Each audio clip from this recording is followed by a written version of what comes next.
Sadashivasamarambam Shankaracharya Madhyamam Rasmadacharya Paryantam Vande Guru Paramparam Om Om Shanti Shanti Shanti Om Namastê.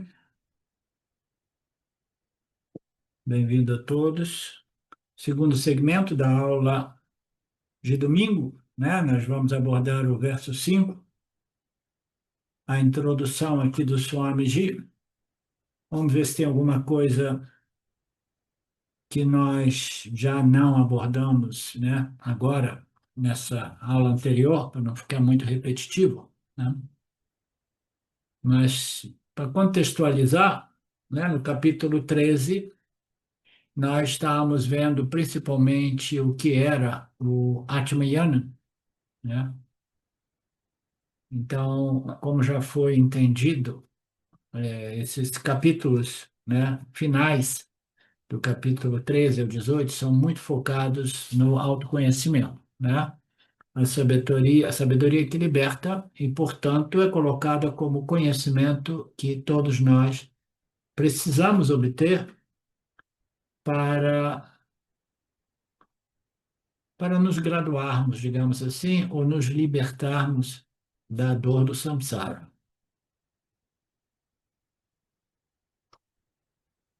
Isso, depois de tudo isso, Krishna entrou na questão dos gunas e a origem da criação, e o Swami está nos lembrando aqui que o objetivo, nós vimos isso na semana passada, o porquê de tentar compreender a nossa configuração gúnica, porque você precisa se conhecer né, do ponto de vista de sua natureza prakriti, substancial, como prakriti, você precisa se conhecer.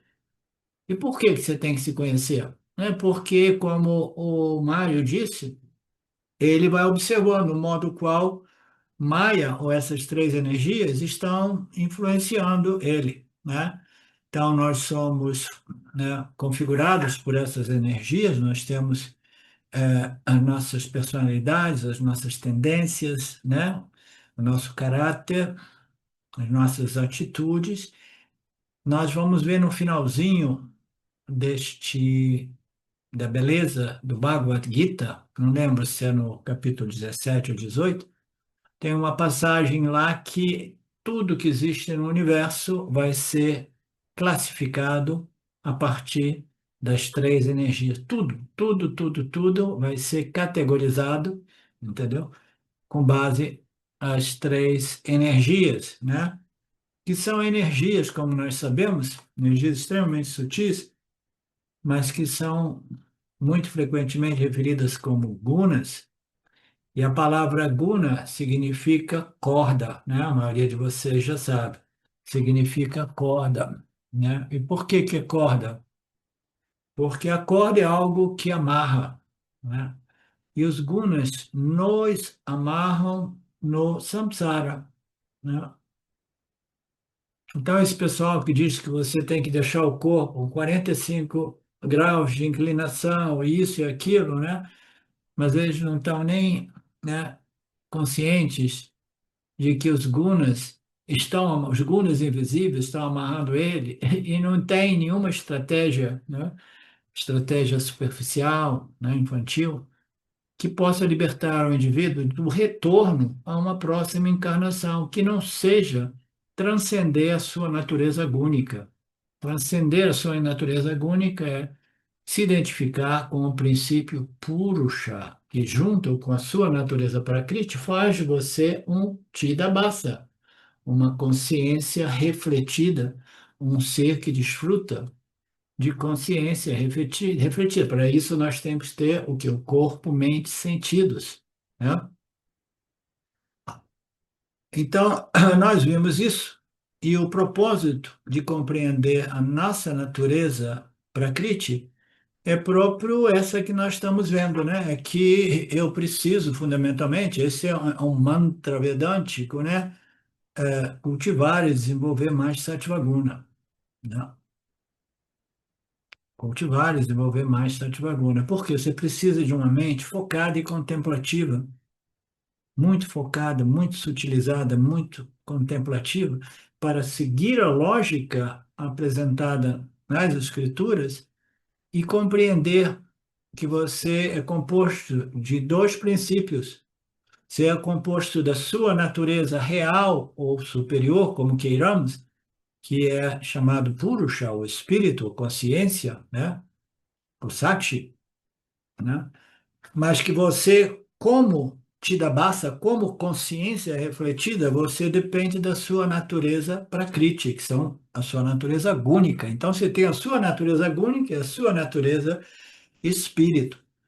Se você pensa que você somente é material, um ser puramente material, que ocorre por acaso, sem nenhuma lei, sem nenhum princípio, sem nenhuma ordem, então tudo bem, boa sorte. Você vai sair por aí como se você fosse realmente feito somente de barro, né? Sem o espírito, que na verdade é o que nos dá, nos concede o milagre da vida. Mas se você insiste que você somente é barro, né? Então, tudo bem. Boa sorte com essa passagem, mais uma passagem neste mundo samsara, nesse mundo mithya, né? Mais um nascimento. Então, nós precisamos saber das nossas duas naturezas. Eu sou com a composição de ambos. E uma vez que eu compreenda que eu e tudo e todos somos uma composição de ambos, aí eu preciso compreender o quê? A minha natureza para crítica, é o foco nesse momento. Por quê? Porque eu tenho que dar uma melhorada na minha natureza para crítica. Mas por que que você quer melhorar? Porque eu já compreendi aqui que a única saída da problemática da dor do samsara é uma compreensão profunda a respeito da minha real natureza. E parece que a minha natureza prakriti não é realmente real, entendeu? E, e além disso, ela é temporal, né? Ela é limitada em todos os sentidos. Isso faz de mim uma pessoa, né, temerosa, insegura, né, morrendo de medo, né? Então, eu não estou curtindo o meu nascimento humano, por quê? Porque eu não compreendi a minha natureza prakriti, eu não compreendi que eu sou feito desses dois princípios, espírito e matéria, e eu não compreendi que a minha natureza prakriti precisa ser melhorada. Melhorada para quê? Para desenvolver uma mente mais contemplativa. E para quê? Para submetê-la a essas escrituras sobre moksha, que irão revelar para mim a minha natureza espírito livre do nascimento e da morte. Ah, mas para que que você vai fazer isso? "Não, porque eu quero ser feliz. Eu cansei de sofrer o rala-rala do samsara, né? Cansei de sofrer as dores e os prazeres, né, momentâneos do samsara. Eu quero viver em paz, uma satisfação que é originada da paz, desse shanti, satisfação que não depende do campo das experiências, tá? Então, o indivíduo, quando ele está maduro, ele quer o autoconhecimento, e para o autoconhecimento, o Vedanta diz, você também precisa, você não deve ignorar a sua natureza material, física, prakriti, você precisa compreendê-la. E compreender que tudo é formado por essas três energias, os cinco elementos e assim por diante, mas que eles podem ser melhorados. Mas como assim melhorado? Você tem que tornar o corpo, mente mais satívico, se você quiser obter e reter e ser transformado através dos ensinamentos dos Upanishads. Você precisa ter mais Sattva Guna do seu lado, tá? Então é importante conhecer a minha natureza prakriti. A conhecer a natureza Purusha tem pouca coisa que a gente possa, né, aprender. A gente vai aprender a nossa natureza Purusha compreendendo que realmente essa minha natureza Prakriti não deve ser a minha natureza real. Por isso. Existe algo que está produzindo este ser vivo consciente, né? O Chidabhasa, consciência refletida, que não emana da matéria inerte. Tudo aqui é inerte. Tem alguma coisa, isso só pode ser o espírito que produz o milagre da vida, a ciência humana, e eu quero compreender melhor. Aí as escrituras são muito condensadas e dirão que você não é isso, não é isso, não é isso, não é isso. Você fundamentalmente é Satchitananda, você é a existência que concede a existência a todo o cosmos. Você é a consciência que concede consciência refletida a todos os jivas dos reinos, né, vegetais, animais e humano, né? E você é a única realidade. Você é a única realidade. Significa o quê? Você é ilimitado. Não tem um ponto a partir do qual você termina e um outro princípio inicia. Quando só existe a consciência e tudo isso é simplesmente um reflexo ou uma sobreposição naquilo que você compreendeu o terceiro elemento, que é o esforço das escrituras de apontar para a gente o que nós somos realmente. Sat, Chit, Ananda significa a única realidade. Portanto, sendo um sem o segundo, você é ilimitado. Se você é um com o segundo, o que que ocorre? Tem um momento que este um aqui termina para iniciar o outro, né? Onde existem dois, existe limitação. Isso até do ponto de vista psicológico, basta você ver, né? As pessoas que vivem juntos, né, os casais, né, enfrentam limitações, porque onde termina, né, os meus desejos, né, isso e aquilo, né, inicia o desejo do outro que é em contradição aos meus desejos, né? Não, vamos fazer desse jeito, não vamos fazer daquele jeito, né? Papai já dizia, onde existem dois, existe desacordo e conflito, né? E limitação. Então, a nossa natureza consciência é uma sem uma segunda, é o objetivo de tudo isso, que é o autoconhecimento, que foi exaltado por Krishna Guru, mas neste momento nós estamos tentando compreender um pouco melhor nossa natureza prakriti. Por isso, Krishna Ji falou sobre a criação a partir dos gunas, o Purusha como o princípio masculino, né? E Prakriti como o princípio feminino. Nós vimos tudo isso para aqueles de vocês chegando, todos vocês que, né, supostamente encontrem essas aulas no internet.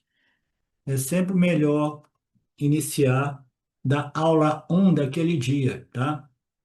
Então, na primeira aula de sábado, eu apresento um contexto, e na primeira aula de domingo eu preciso um contexto, e a segunda aula é uma continuação.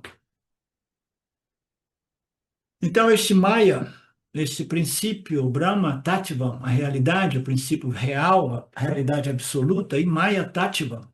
Tattva é a natureza Maya, o princípio ilusório, o princípio, né, aparente, né? Para apresentar simbolicamente, né, usamos essa analogia do princípio pai, princípio mãe, nós vimos tudo isso, né? Então, nós sabemos que sempre que nós nos referimos a Ishvara, o princípio Deus, o princípio Criador, né, nós nos referimos ao que é uma mistura do pai e da mãe. Uma mistura de quê? Purusha e Prakriti. Ishvara é uma mistura de Purusha e Prakriti. Consciência, existência, o Brahman, mais Maya.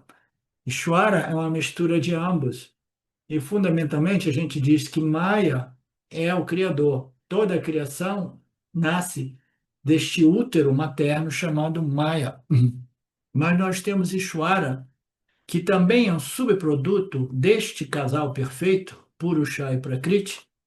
E quando nós nos referimos a Ishvara, o Criador, o originador desta ordem aparente, né? Nós sabemos que ele também é configurado por Purusha e Prakriti. Qual a diferença entre o Jivatma e Ishvara? Ambos são configurados por Purusha e Prakriti, os gunas. A diferença é que Ishvara, ele tem o espírito, tal qual todos os jivas humanos e não humanos, mas ele tem uma dominância quase que absoluta de Sattva Guna, que neste caso não deve ser dito Sattva Guna, ela se torna guna somente quando ela causa a alta ignorância, amarrando a alma individual no samsara. No caso de Shvara, ele é configurado pela energia sattva que domina este ser vivo, né? Não material, onisciente, omnipresente, né? Então, Ishvara, ele é condicionado por uma propulsão gigantesca de sattva energia. Então, ele é o. Por que que ele é o criador também? Uma outra aparente contradição. Nós vimos, né, que Maya é a causa da criação, sim, mas ele causa. Primeiro, ele causa Ishvara, tá? Essa inteligência suprema, esse ser configurado por muita energia satívica. E a Ishvara, essa sabedoria, ele sabe exatamente como desenvolver, né, através destas misturas das três energias que se desenvolvem nas misturas dos cinco elementos primários e assim por diante, ele vai configurar os jivas do reino mineral, o reino animal, vegetal e humano, e o mundo Jagata, o mundo físico, material, mineral, como nós queiramos, tá? Então, Ishvara é a inteligência que sabe manipular essas três energias. Do ponto de vista de Ishvara, as energias não o amarram em lugar nenhum. Do ponto de vista dos jivas, né, eles são amarrados por essas energias, como nós vamos ver aí. De qual modo, até mesmo excesso de Sattvaguna pode amarrar a Mari no samsara, né? Ou Mário no samsara. Como este Sattvaguna pode amarrar, se nós estamos dizendo que nós precisamos de desenvolver, cultivar e manter mais Sattvaguna à nossa disposição, amarra na medida que você está fazendo um uso inadequado do Sattvaguna. Se você tiver mais Sattvaguna à sua disposição, e esse Sattvaguna produzir mais paz, mais satisfação, né? Mais bem-aventurança, isso e aquilo, e você para aí, você está usando o seu Sattvaguna de modo inapropriado. Sattvaguna, para um buscador de moksha, precisa ser utilizado para que o indivíduo, com a mente contemplativa, se exponha às declarações finais védicas, os ensinamentos do Upanishads, que revelam para o indivíduo a sua real natureza como o espírito, como Brahman, a consciência. Esse é o uso. Mas se você quer utilizar o Sattvaguna para desfrutar experiencialmente de um estado mental X ou Y, você está desperdiçando o Sattvaguna, você está fazendo um uso inadequado do Sattvaguna. Então, até o Sattvaguna amarra o indivíduo no samsara, tá? A gente vai ver um pouco de tudo isso. Deus é uma mistura de ambos, Ishvara é uma mistura de ambos. Portanto, nós que somos filhos de Deus, também somos uma mistura de ambos. Ambos o quê? Purusha e Prakriti. Aí o Swami traz uma historinha purânica, no qual Parvati ela é a esposa inseparável de Parameshwara, né? Então são duas deidades, né? Parvati e Parameshwara. E o Senhor de Paramesha porque eles são metade mulher, metade homem. Lakshmi não pode ser separada de Vishnu, tá? Esse é um outro exemplo. Tem um outro exemplo desta entidade que é uma metade um, metade outro, os dois princípios, é simbolismo puro, né? Purânico. Mas tem o simbolismo também aqui de Lakshmi, que é a deusa da prosperidade, do dinheiro, né? Ela jamais é separada de Vishnu, né? Então, existem diversas passagens purânicas a respeito de Vishnu e de Lakshmi Deva, né? E Lakshmi não pode ser separada de Vishnu, eles são um casal inseparáveis. E o Swami nos lembra de uma passagem interessante, né, que na Índia, todo mundo tem uma camisa com um bolso no peito, tá? Bem aqui no peito, ó, no lado mais do coração, central, né, do coração. Então, por que que nós temos um bolso lá em cima, no peito, no coração, né? Porque Lakshma, o dinheiro, a prosperidade, é um símbolo de Lakshmi Deva, né? Deva. Então, quando a gente tem dinheiro, a tradição védica diz, coloca o dinheiro no seu coração, porque Lakshmi é uma companheira inseparável de Vishnu, tá? Então, Vishnu mantém Lakshmi no seu coração. Portanto, você, em simbolismo, né, você tem que manter Vishnu no seu coração e Lakshmi, que é simbolizada pelo dinheiro, também no seu coração. Então, são simbolismos purânicos, né, que dizem que é melhor ter o bolso ali.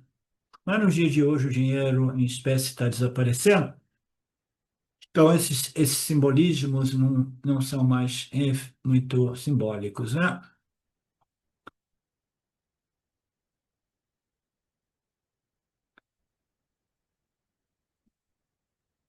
Ok.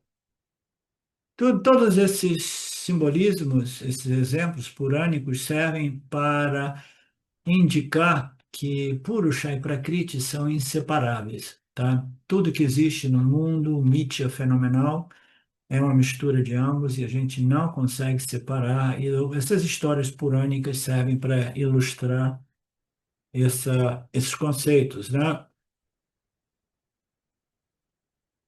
Portanto, Krishna Guru quer salientar que, uma vez que a causa da criação, a saber, o Senhor, é a mistura de ambos. Então, aqui já está apresentando a causa da criação como o Senhor Ishwara. O efeito também é a mesma coisa. Por isso que, às vezes, a gente diz, qual a diferença entre Maya e Ishwara? Não tem quase nenhuma diferença. Você pode considerar como sinônimos. Mas com uma diferença enorme, porque Ishwara, em sua natureza substancial, ele é inerte. Ele é Satvaguna. Satvaguna é inerte, mas possui um brilho da consciência, né, que produz esse Chidabhasa macrocósmico, né, que é a inteligência suprema que rege o inteiro cosmos. Tá?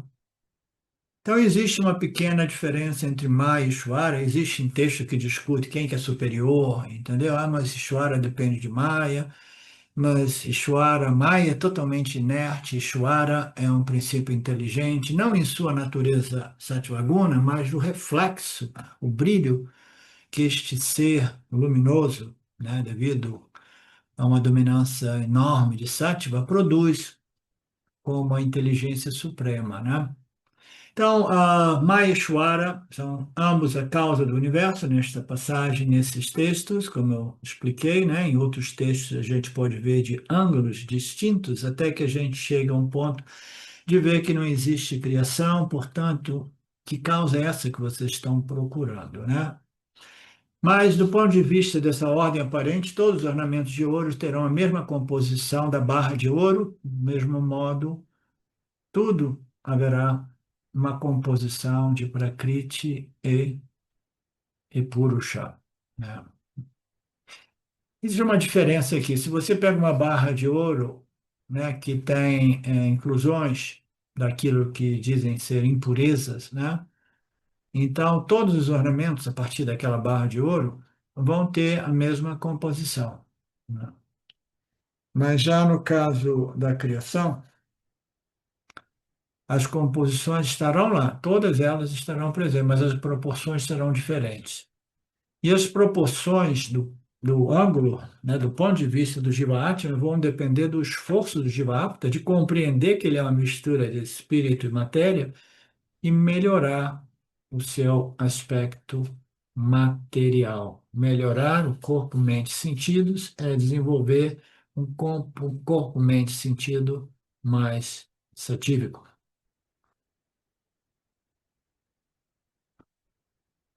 Portanto, para que a gente possa entender a nós mesmos, nós devemos compreender, né, distinguir esses dois aspectos inerentes a cada um de nós, né?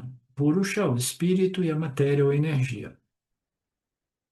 Para o bem da nossa investigação, Krishna está introduzindo a criação do universo através dos gunas, ou Arjuna quaisquer formas que nascem em todos os úteros maternos, para todas elas, o maior útero é o Prakriti de Maia. E eu sou o pai que fornece a semente neste útero materno que produz uma infinidade de espécies. Eu sou Purusha Tattva. Você lembra, né? Purusha Tattva, natureza Purusha significa a natureza Nirguna, a natureza Nirvikara, né? A natureza sem ciência, Chetana, né? Aquilo que jamais se modifica, aquilo que é a única realidade, Satya.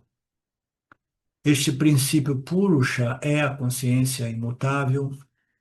Ela é imutável porque ela não possui qualidades, características ou atributos, né? É a única fonte de senciência e é Satya a única realidade. Tudo que existe no âmbito de Prakriti não é real porque não possui uma realidade independente. Uma das definições do que seja real e não real é se algo depende de um outro fator para existir, então este algo não é realmente real, tá?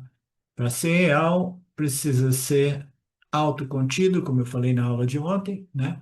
Tem que ser livre e independente. Purusha é absolutamente livre e independente.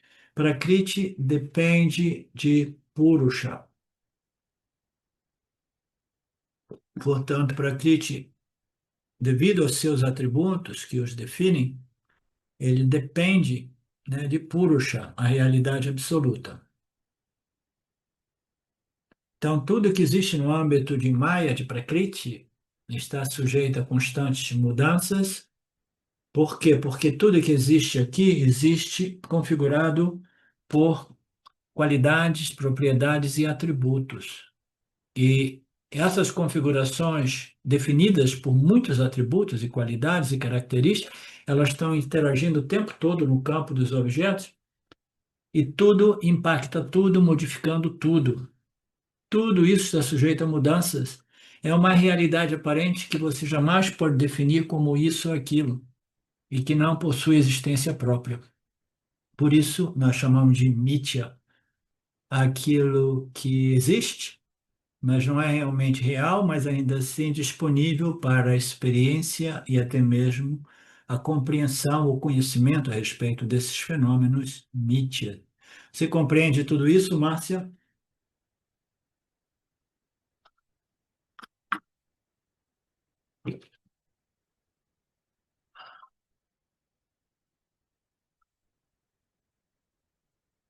Então, Ishvara é a causa do universo, Maya, Ishvara é a causa do universo, e ela causa, né, através do, do Prakriti, de Maya. Ishvara é uma mistura da consciência mais o Prakriti de Maya, e todos os subprodutos, todas as configurações, os jivas e os objetos inertes, são uma mistura desses dois princípios.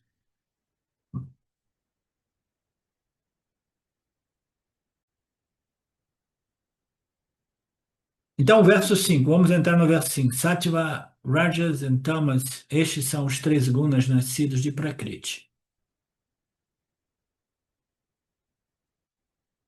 Só um minutinho, por favor.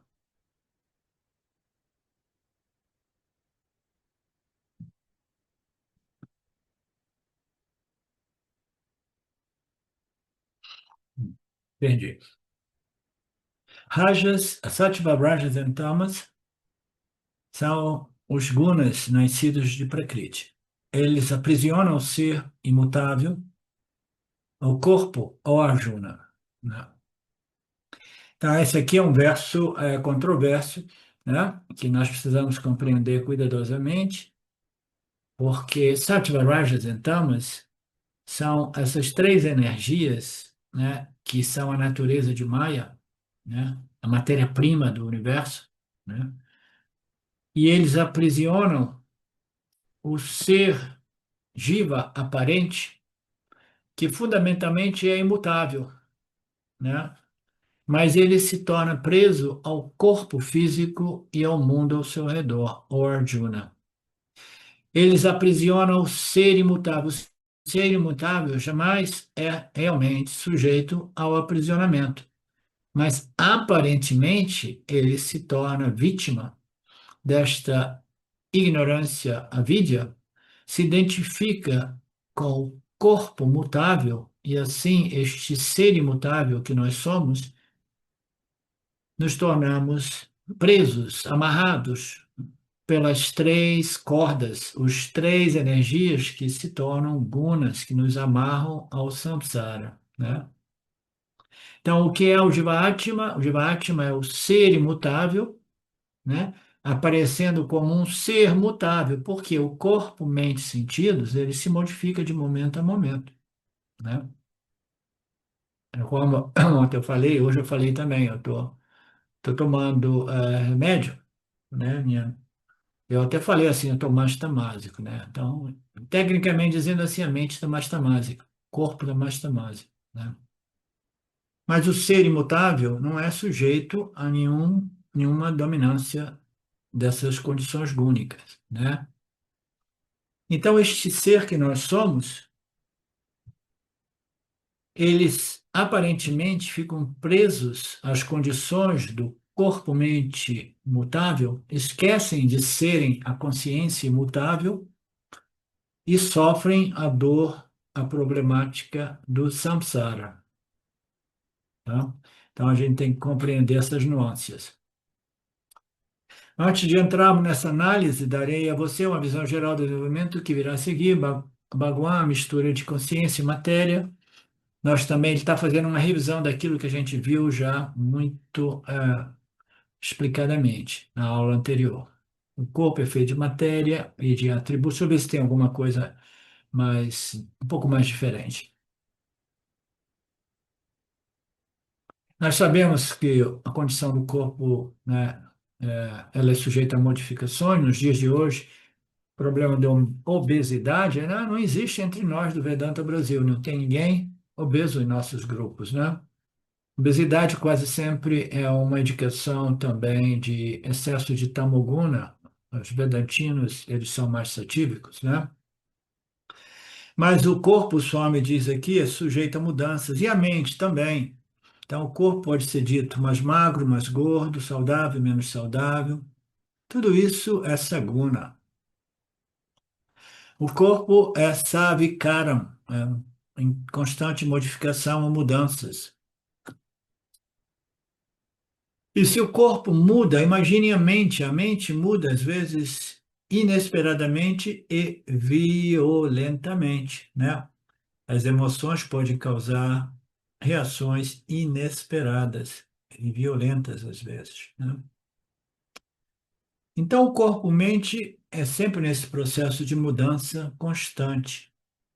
Por isso que a busca da libertação através do samadhi é um esforço inútil, porque em Mitya nada permanece o mesmo eternamente. Você pode fazer um esforço através da supressão. Meditação nada mais é do que um esforço de suprimir Rajoguna e Tamoguna, né, e tentar manter uma mente mais satívica. E uma mente mais satívica vai ter uma experiência muito melhor de si e da experiência objetiva que ela obtém, tá? Então, fundamentalmente, é um esforço inútil, a menos que você esteja desenvolvendo um estado mais satívico para depois entrar direto nas exposições dos Upanishads, que requer uma mente focada, uma mente satívica contemplativa. Mas, em geral, o esforço de desenvolver uma mente em estado de samadhi é inútil. Por quê? Porque o corpo-mente se modifica sempre. Modifica sempre. Aqueles de vocês que estudam comigo há muito tempo já ouviram essa história há muito tempo. Eu abandonei a meditação, que foi o meu caminho, né, a prática minha, mudando, né, o tipo de meditações ao longo dos anos e décadas também. Eu abandonei isso quando eu me dei conta que, após muito esforço para desenvolver uma mente gostosa, uma mente, né? Uma mente pacificada, tranquila, uma mente alegre, digamos assim, né? Eu me dava conta que a mente se modificava quando eu retornava ao corre-corre no meu restaurante, entre outras coisas, né? Então, eu abandonei a meditação por causa dessa frustração. Eu não conhecia o Vedanta, não compreendia o papel de uma mente satívica, de uma mente meditativa. O que é essa consciência? Você tem que lembrar, nós somos uma mistura de ambos, o complexo corpo, mente e sentido, uma mistura de Purusha e Prakriti. Nós vimos que Prakriti são as três energias, elas estão presentes em tudo que existe no universo, até mesmo em Ishvara. E o que é a consciência? Então, a consciência, como nós sabemos, só pode ser definida como não é isso, nem isso, nem isso, nem aquilo, né?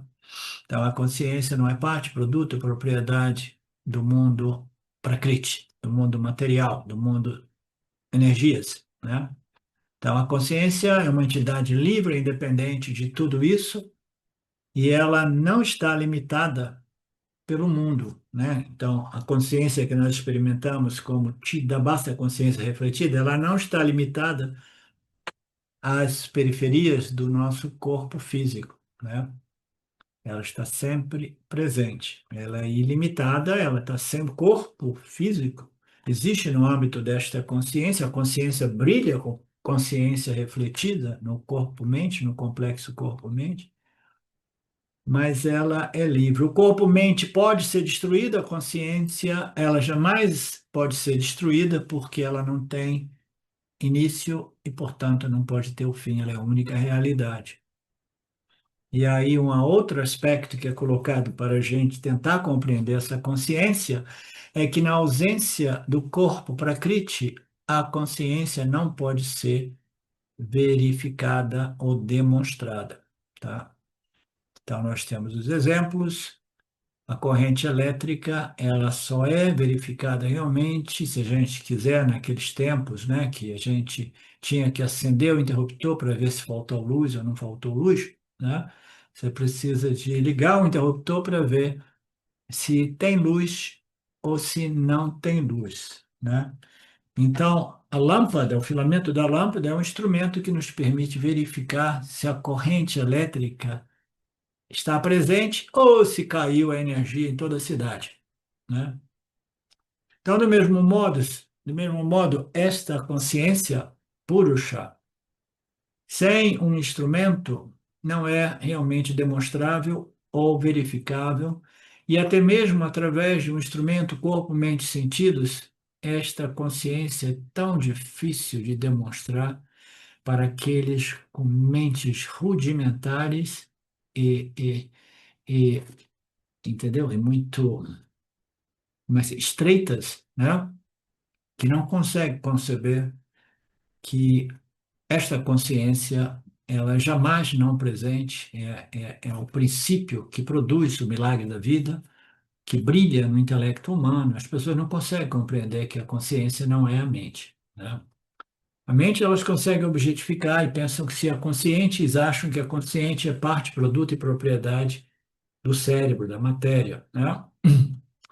Então, nós vimos já tudo isso diversas vezes, em todos os textos, o homem apresenta esses features, esses aspectos da consciência, né, que em negação diz que não é isso, não é isso, não é isso, ou em afirmação diz é a única existência, a única consciência, a única realidade.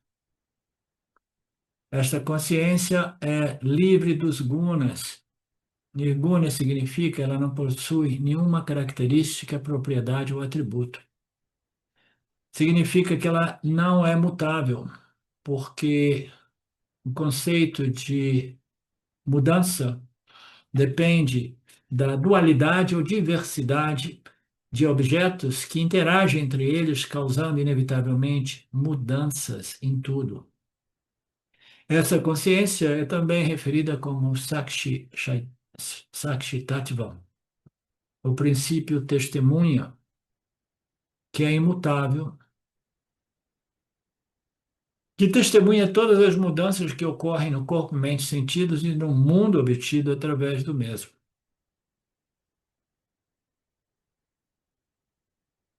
A mente está em condição pacífica, aí você tem uma sensação mais clara de que aquilo que você é não se modifica quando a mente é mais pacificada. Daí, o esforço e a tendência, né, e a orientação e o conselho de Upasana Yoga ou de meditação. Meditação serve para pacificar a mente, é um processo lento, gradual, às vezes difícil de se abordar diretamente, é melhor começar com Karma Yoga, mas com a meditação, a mente vai se tornando mais focada, mais pacificada, né? Então, a condição da mente, ela se modifica. Essa testemunha Purusha é mais facilmente identificada quando a mente está mais pacífica. Mas o problema é que a mente se modifica, né? E às vezes você diz, olha só a minha mente, olha que barato, uau, uau. Né? Aí quando você vê a mente já está perturbada por esses conceitos, olha que legal, olha que barato, né? O ego entra e cria a perturbação naquele que era um estado de bem-aventurança, né? A mente muda como a imagem de um caleidoscópio, mas a consciência por trás desse caleidoscópio é imutável. Ela está ciente das condições variáveis da mente, mas ela permanece imutável. Você percebe a dificuldade de fazer a discriminação entre a consciência e a mente ou o intelecto, né? Porque o intelecto é um instrumento que está sempre em modificação, né? E como é que algo que está em modificação pode obter a clara compreensão de algo que não se modifica, se o intelecto está sempre se modificando, né? É por isso que o autoconhecimento é um dos fenômenos mais inexplicáveis que existe.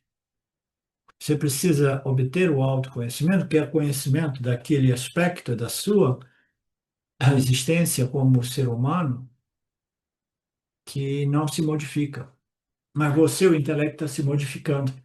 Então você tem que desenvolver um intelecto mais pacificado, que, embora em modificação, ele pode capturar esta visão direta, clara, irrefutável, de que sim, este intelecto mutável, em realidade, é a consciência imutável. Como um intelecto mutável obtém esse conhecimento, livre de qualquer dúvida, é um dos mistérios que eu encontro maior que existe no âmbito da espiritualidade upanishádica. Eu não encontrei ninguém que consegue realmente explicar, né? Eu costumava colocar que o intelecto tem que desenvolver tanto Sattvaguna no momento de concentração ou pureza de Sattvaguna, você vê o que você é e jamais esquece. Aí depois o intelecto se modifica porque ele é sujeito a modificações. Mas ele obteve o conhecimento, a parokshayana, direto e imediato, que resolve o problema, apesar do intelecto continuar se modificando. Você entende, Marinê? Por isso que a gente diz, o conhecimento é aquilo que, uma vez obtido, é sempre bom, sempre disponível, jamais sujeito ao esquecimento ou à dúvida.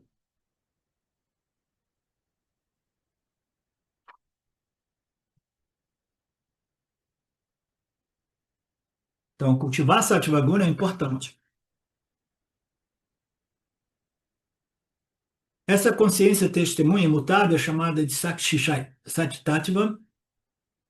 Em Vedanta, isso é muito referido como a minha real natureza, ou a minha natureza divina, ou a minha natureza superior, a minha natureza suprema, né? Como queiramos, é a minha real natureza. Mas ainda assim, eu possuo um instrumento de experiência barra conhecimento, que é o meu eu aparente, que é o meu eu inferior, né? Que é o corpo-mente. Corpo-mente é abençoado por Purusha, e ele é de natureza Maya, Prakriti. gúnica, né? E uma vez que este corpo Prakriti obtém o conhecimento de sua natureza Purusha, ele continua vivendo neste mundo, né? Este mundo Prakriti, mundo dos objetos, da dualidade, etc. E ele continua se modificando, né? Através dos contatos com os outros objetos, mas ainda assim as modificações são muito mais leves e por isso o autoconhecimento é retido. Um dos problemas do autoconhecimento, Mário, é que muitas vezes ele é obtido, mas não é retido. Não é retido porque a compreensão não criou raízes profundas suficientes para tornar aquela compreensão uma compreensão clara, direta e livre do esquecimento. Quando você não esquece, o conhecimento foi retido, né? Então, quando você tem o conhecimento livre de esquecimento de sua real natureza, né, como Purusha, você continua vivendo através do seu corpo-mente Prakriti, mas que se modifica mais lentamente, mais harmoniosamente, mas sem jamais esquecer que aquilo que você é realmente é Nirvikara, livre de qualquer modificação, porque você é a consciência, o espírito que abençoa o corpo-mente com o milagre da vida, o Chidabhasa, a consciência viva, o Prakriti vivo, né? Prakriti vivo. O Prakriti é a matéria inerte, são as energias de Maya. Mas quando Purusha, né, contata o Prakriti, né, ele impregna Prakriti e faz do Prakriti se tornar um Prakriti vivo. Nós somos Prakritis, unidades Prakritis vivas, abençoadas pela consciência, o espírito Brahman.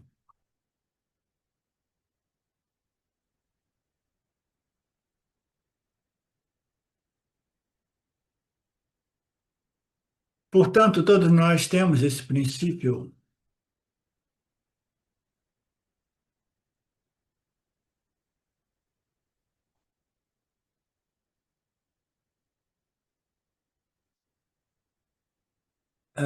Esse princípio corpo-mente, o princípio Prakriti. O corpo-mente é inerte, nós sabemos, né? Ishvara, em sua natureza substancial, é quase que inteiramente puro Sattvaguna, é um objeto inerte. O que não é inerte é o brilho da consciência refletida que ocorre naquele refletor, né, chamado Ishvara, né, dominado por uma abundância inimaginável de Sattvaguna. Aquele brilho é o reflexo mais fiel daquilo que é o aspecto Chit de Brahman, que é consciência pura que se manifesta como a consciência omnisciente de Deus e a consciência, né, senciência dos Jiva Atmas, ou dos Atmas dos Jivas, né? O corpo por si só é inerte em sua natureza, porque ele é feito de prakriti. Prakriti é matéria inerte. Ele inicia como os cinco elementos primários, né? Com os três gunas, cinco elementos primários que se desdobram, produzindo os elementos químicos, físicos e uma configuração inúmera de objetos, né? Todos eles a partir dos cinco elementos primários.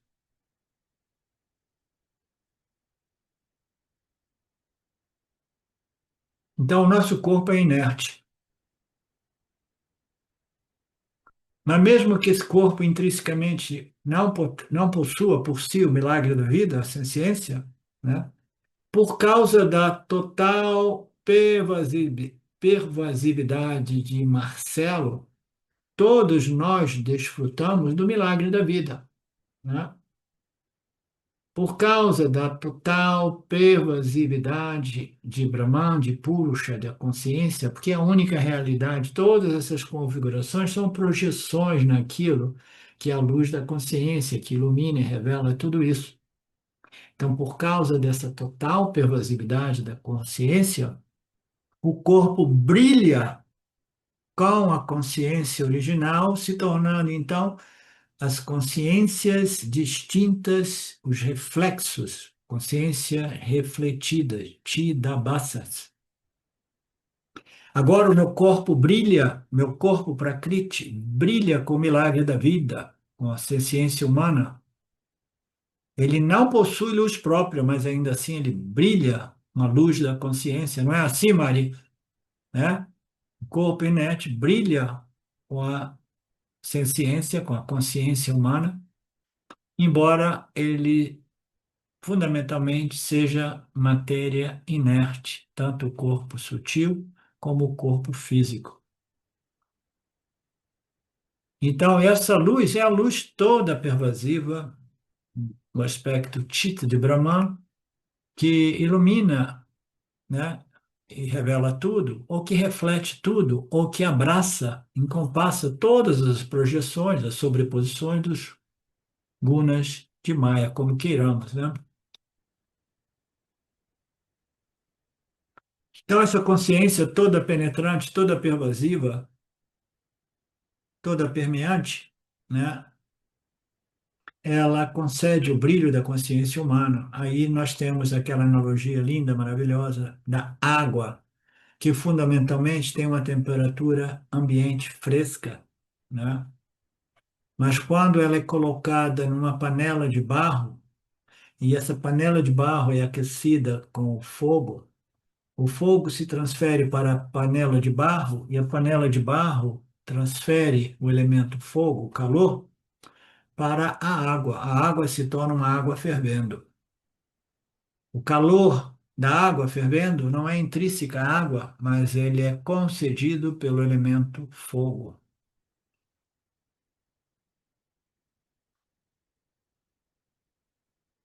Você sabe disso, por isso você não coloca o dedo nem no fogo, nem na panela que foi aquecida pelo fogo. Eu me queimo de vez em quando. Eu esqueço e me queimo.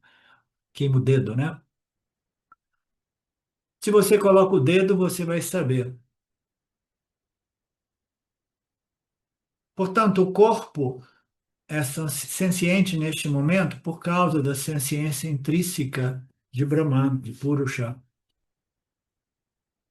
É como se Brahman emprestasse senciência a todas as configurações que possuem um refletor, né? Um corpo, um aparato refletor, um espelho refletor, ou que possua, que, que, no qual seja possível um brilho dessa consciência secundária, digamos assim, tá? Swami gosta de dizer como se fosse uma ciência emprestada. Esse conceito emprestado é muito frequente nos nossos textos, tá? Nós havíamos discutido isso durante o Tattva. Eu falei também que nós já vimos isso no Panchadasi. A propósito, Panchadasi talvez seja o, o texto que eu gosto, que eu venha, né? Eu tenho que dar uma analisada, mas talvez eu queira elaborar o Panchadasi que nós nunca fizemos. Nós fizemos muito brevemente a partir do livro, né, do James, que era fundamentalmente somente os 5 primeiros capítulos do Panchadasi, que contém 15 capítulos. E se nós encontrarmos essa compilação dos ensinamentos do Swami, esse também seria um projeto de longa data, muitíssimo lindo, bem profundo. Eu acho que seria um bom projeto. Então, nós vimos, né, nos ensinamentos de Adi Shankaracharya, né, Tattva e Panchadasi. Então, nós vimos que esses conceitos da consciência original, a consciência refletida, que requer um, um meio refletor, um aparato refletor. Então, nós temos consciência original, né, que é C ou C, consciência original. Nós temos CR, a consciência refletida dentro desta construção cognitiva, para compreender, para efeitos didáticos, né? E nós temos um meio refletor, um aparato refletor, sem o qual uma configuração, um objeto, ele não consegue ser senciente. Senciente é um objeto que é ciente do seu meio ambiente e oferece respostas aos estímulos, sejam eles respostas mais conscientes ou respostas mais intuitivas, ou espontâneas, ou inconscientes.